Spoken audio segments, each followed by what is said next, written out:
You are watching Grace Television.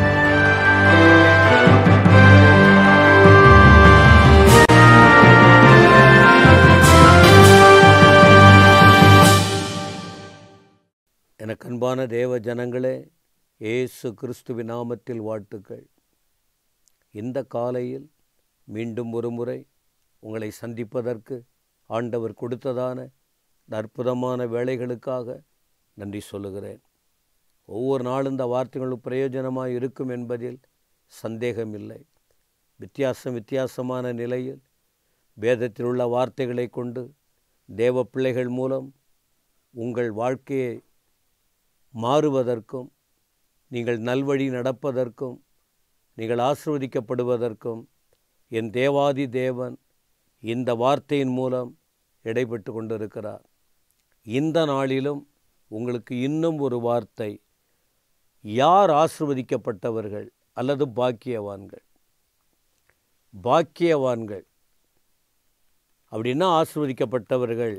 நம்ம நல்லா சொல்லுவோம், நீங்கள் ரொம்ப பேர் பெற்றவங்க, நீங்கள் கொடுத்து வச்சவங்க, நாங்களும் இருக்கிறோம் பாரு, வாழ்நாள் முழுவதும் என் குடும்பத்தை பார், என் பிள்ளைகளை பார், எங்கள் நிலைமையை பாருங்க, நீங்கள் கொடுத்து வச்சவங்க, அந்த வீட்டில் இருக்கிறதுக்காக, அந்த வீட்டில் பிறந்ததுக்காக, அவர்களோடு இருக்கிறதுக்காக அப்படியெல்லாம் சொல்லுவாங்க.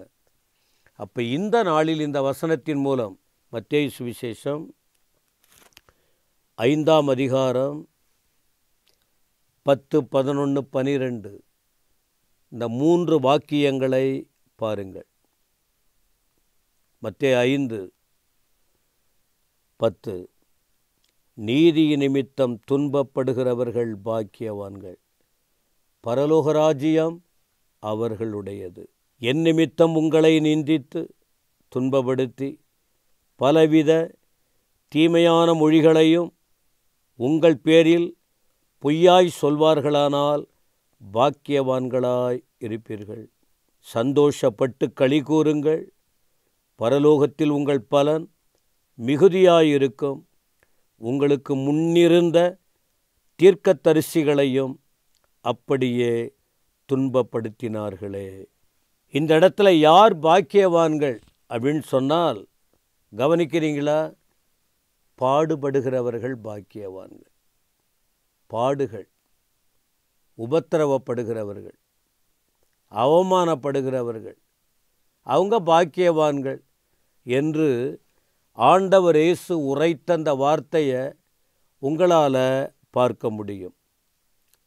என்ன சொல்கிறாரு? அநியாயம் செய்துட்டு நீங்கள் துன்பப்படக்கூடாது.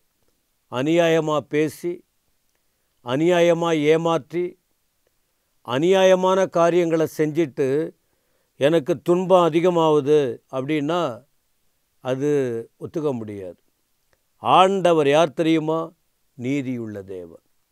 நீதியுள்ள தேவன் எதை எதிர்பார்க்கிறார்? நீதியை பேசுங்கள், நீதியை யோசிங்க, நீதியாக இருங்க. அநியாயம் உங்களுக்குள்ளே வரக்கூடாது. அப்போ நீதி, நீங்கள் நல்லது செஞ்சுட்டு, நீதினா என்ன? நல்லது செஞ்சுட்டு துன்பம் வந்தால் பிரச்சனையே இல்லை.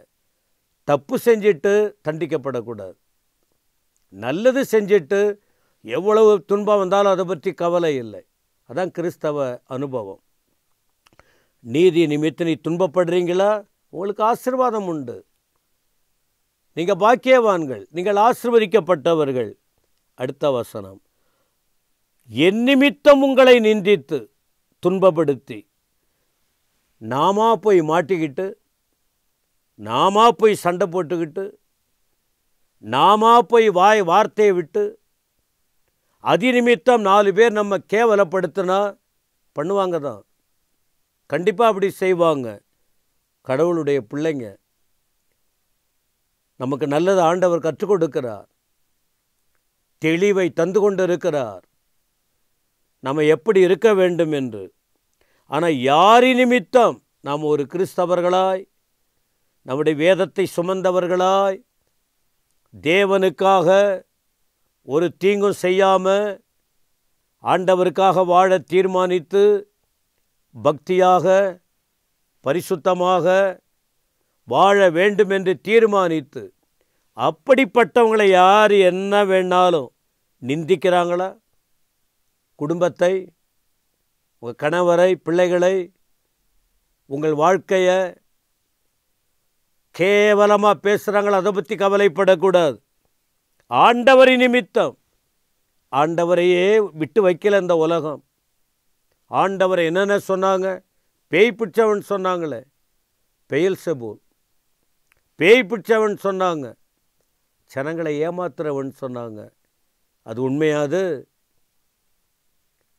அதனால் விட்டுட்டு ஓடிட்டார் ஆண்டவர். பிரியமானவர்களே, என் நிமித்தம் உங்களை நிந்தித்து துன்பப்படுத்தி பலவித தீமையான மொழிகளையும் உங்கள் பேரில் பொய்யாய் சொல்வார்களானால், அப்போ விளங்குதா உங்களுக்கு? பொய்யா பேசுவாங்க, பொய்யாய் சொல்வார்களானால் நீங்கள் பாக்கியவான்கள். அதான் ஆண்டவர் சொல்றார், என்னையே ஜனங்க விட்டு வைக்கலை, பச்சை மரமாகிய எனக்கே இதை செஞ்சாங்க. உங்களை என்ன செய்யாமல் இருப்பாங்க. ஆனால் நீங்கள் பயப்படக்கூடாது. நீங்கள் தைரியமாக இருக்கணும். நீங்கள் சத்தியத்தை கை கொள்ளணும். வேத வாக்கியங்களின்படி வாழணும். நமக்கு வேதத்தில் அநேக சான்றுகள் உண்டு. விலகி போனவர்களும் இருக்காங்க, உறுதியாய் வாழ்ந்தவங்களும் இருக்காங்க. பிரச்சனை வந்தபோது, அவமானம் வந்தபோது விலகி போய் ஆண்டோடைய நாமம் தூஷிக்கிற அளவுக்கு வாழ்ந்தவங்க பைபிளில் இருக்கிறாங்க. ஆனால் அதே நேரத்தில் கிறிஸ்துவுக்காக எவ்வளவு பாடுகள் வந்தாலும், எவ்வளவு பிரச்சனை வந்தாலும் நான் விலக மாட்டேன் என்று உறுதியாய் வாழ்ந்தவர்களும் வேதாகமத்தில் இருக்காங்க. அந்த வரிசையில் நாமும் கூட வேத வசனத்தின்படி ஒப்பு கொடுக்க வேண்டும். 12ஆம் வசனத்தில் சொல்லுகிறார், சந்தோஷப்பட்டு களி கூறுங்க. உங்களை நிந்திக்கிறாங்களா, உங்களை துன்பப்படுத்துகிறாங்க, சந்தோஷப்படுங்க. அப்போ தான் உங்களுக்கு பரலோகம். சும்மாலாம் பரலோகம் போக முடியாது. பாடுபட்டாதான் பரலோகம். பாடுபட்டாதான் ஆளுகை செய்ய முடியும். இந்த உலகத்தில் பாடுகள் படணும், துன்பப்படணும், அவமானப்படணும், கேவலமாக பேசுவாங்க. அதுக்காக விட்டுட்டு ஓடிடக்கூடாது. ஆண்டவர் இயேசுவை பின்பற்றுகிறவர்கள் பின்வாங்கி போகக்கூடாது. வைராக்கியமாக இருக்க வேண்டும். அப்போ தான் பரலோகம் போக முடியும். சந்தோஷப்பட்டு களி கூறுங்கள். ஏன்னா பரலோகத்தில் உங்கள் பலன் மிகுதியாக இருக்கும். பூமியில் நிந்தனை, இந்த உலகத்தில் துன்பம், இந்த உலகத்தில் கெட்ட வார்த்தைங்க.